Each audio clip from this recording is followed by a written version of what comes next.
didukung oleh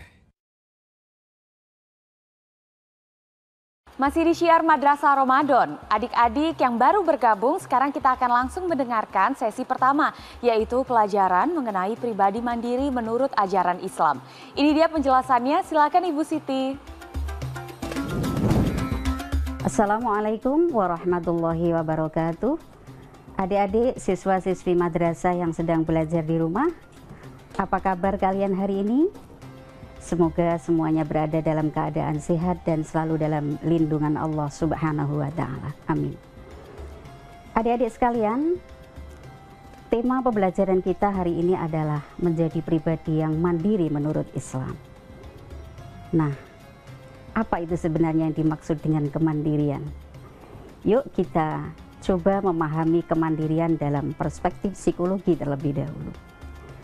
Kemandirian adalah suatu sikap yang memungkinkan seseorang melakukan sesuatu atas dorongan diri sendiri dalam rangka memenuhi kebutuhan dirinya, mengejar prestasi dengan penuh ketekunan dan keuletan tanpa harus bergantung pada orang lain, mampu berpikir dan bertindak original, kreatif, dan penuh inisiatif, mampu mempengaruhi lingkungannya, mempunyai rasa percaya diri terhadap kemampuan dirinya, sehingga dia juga mampu menghargai keadaan dirinya sendiri yang pada akhirnya akan berujung pada perolehan kepuasan yang didapat dari usahanya sendiri.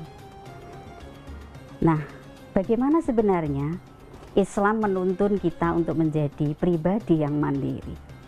Adik-adik, rasanya perlu kita kembali belajar pada sejarah kehidupan Rasulullah Shallallahu Alaihi Wasallam.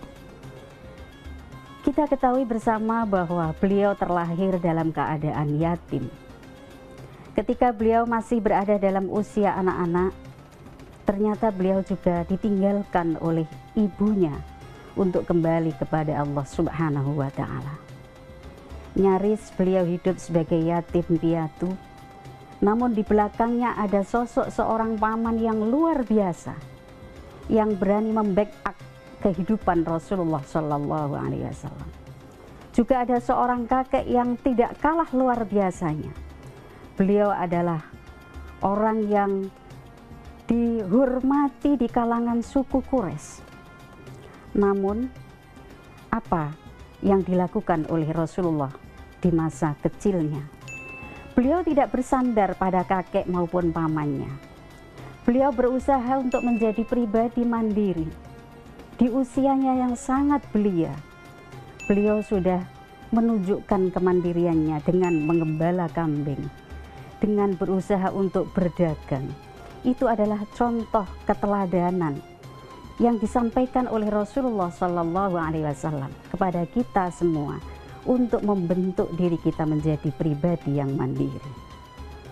Di dalam Al-Quran pun Allah Subhanahu wa Ta'ala menyampaikan dalam beberapa ayat Al-Quran yang merupakan perintah kepada kita sekalian untuk dapat hidup mandiri.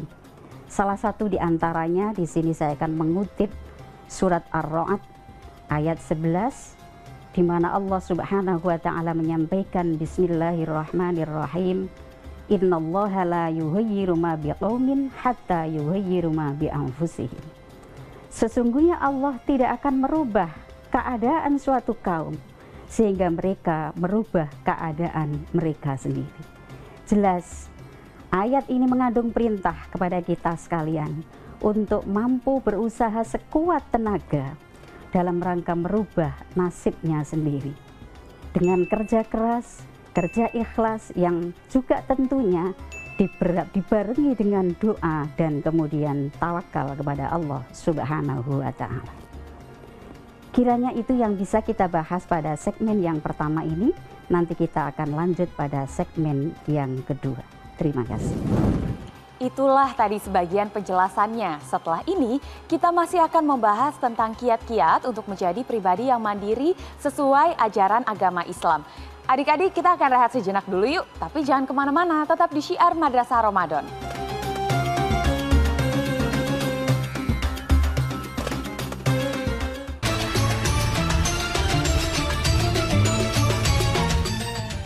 didukung oleh